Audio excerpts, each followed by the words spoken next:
One of the biggest opportunities that social media gives to financial professionals is the opportunity to really share their brand, to share their unique selling proposition, if you want to talk an old school lingo.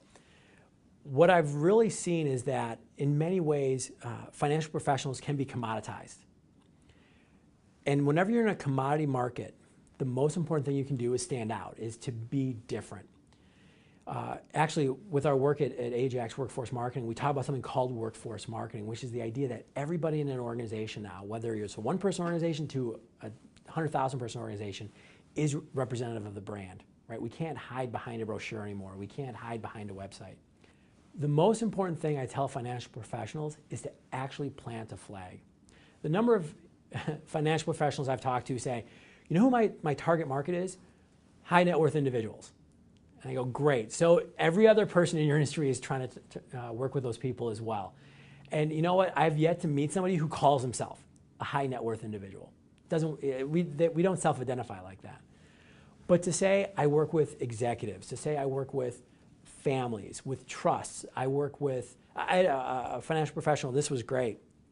You know, I was talking to him, he was really struggling with it. He was going, I don't know who I really work with. I don't know how. I was like, well, who are your clients now? He goes, well, about 70% of my clients are doctors. I was like, there's your market. I mean, and in fact, when we look at how social media came in, he was able, for example, on his LinkedIn profile to have a headline saying, I help medical professionals plan their financial future. So if you think about what happens when a doctor is referred to that individual, right, and they go look at his LinkedIn profile, and the first thing they see is, he helps me. I'm a medical professional, I'm a doctor. I was referred by another doctor. This guy is saying, I help doctors. This is a person I'm going to call. That's where social media can really help, because it's, and some of us are going into this kicking and screaming, because it can be hard to brand. It can be hard to really say, this is who I am, this is what I stand for. Because of course, if we say we help Group A, we're also kind of saying, well, Group B isn't, you know, my main focus. But all of us, if we think about it just in our own lives, we're looking for somebody who's an expert at working with us. And so social media gives us a way to communicate that directly to that tribe, that audience that we want to speak to.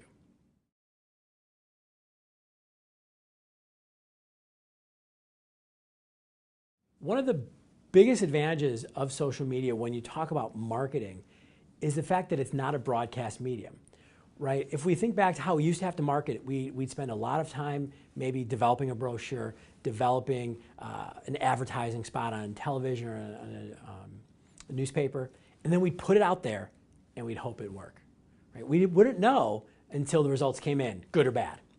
What social media is doing is it's actually, again, taking that broadcast concept and turning it on its head. We are now engaged in a conversation all the time.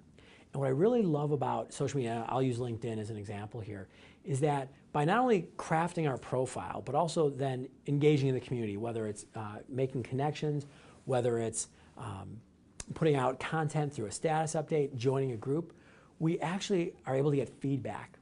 We can see, is our marketing resonating? Is the message, is what I'm saying, does it make sense to people? And are they getting it? And are they responding? Because if they're not, you can actually course correct very quickly, right? Instead of having to wait, you know, weeks, maybe even months to see, hey, did this message work? It's days. You know, somebody can put a new profile photo up. We had actually an executive with a large insurance firm. He changed his photo and got over 25 messages within the next 2 days, right? Because it was a much more professional photo, and he actually didn't even have a photo up before then. And all these people were reaching out to him, people he wanted to connect with, people he wanted to talk to, right? And he got that immediate feedback. He was like, this is a good photo. You can actually do that with all the different parts of your profile. You can do that with all different parts of social media. You can use this to actually poll your audience. Say, hey, is what I'm saying working for you? And if it is, great, you run with it. And if it's not, you take that feedback, you go back to the drawing board, and you figure out, okay, what do we have to tweak a little bit?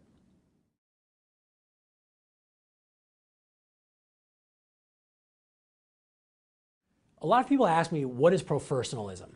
Professionalism is actually a word that was coined by the founder of Ajax Workforce Marketing, Jason Seiden, and we trademarked it. So it's a new word, but it's an old concept. And social media, one of the biggest things it's doing is it's breaking down barriers between the different parts of our life. You know, you go back, again, 20, 30, 50 years, we were very comfortable with the fact that here's our work life, here's our personal life, here's the people that we interacted with, you know, on the weekends, here's maybe the people from our church or our religious group, our civic organizations, and everything was separated.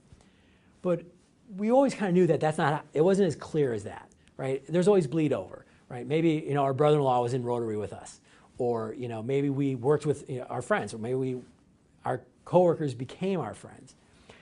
What social media is doing is just taking a sledgehammer to all of those boundaries.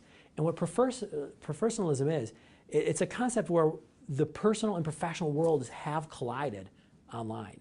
And if you try to separate those, not only do you look irrelevant, but you actually lose out on a great opportunity to connect with people. Something that I tell individuals when they're looking at a LinkedIn profile, for example, and I always say you should put a professional statement in there. For example, mine, if you want to look at my profile, says I played drums in a band for a long time. I got a nickname, it's D-Fish. And most people actually call me that. But the reason I share that is not only so people understand why somebody might call me D-Fish or D when we're at a business conference, but it actually lets them know something about me. And I've had people ask me, oh, what kind of music did you play? They might say, I'm a musician too. You know, what was it like playing in a band? But what happens is we now have a conversation. And it's funny because financial professionals, more than any other profession I've worked with, they always say, we are in a relationship business. Well, if you want to have a relationship, you actually have to be a person. And what professionalism is the idea of going, okay, be a human being. Let them connect with you. It doesn't mean you have to make all of your social media profiles. It's not a dating site. You know what I'm saying? I like long walks on the beach. I'm a Virgo. I enjoy fine dining. But you do have to say, I'm a person. I'm a human being. I'd like to start a conversation with you as a human being. Because if that conversation is happening and it's appropriate to do business with each other, the business conversation is easy, right? If I was taught very early on in my sales career, people only do business with people they know, like, and trust. And so if you can help people know, like, and trust you, business comes.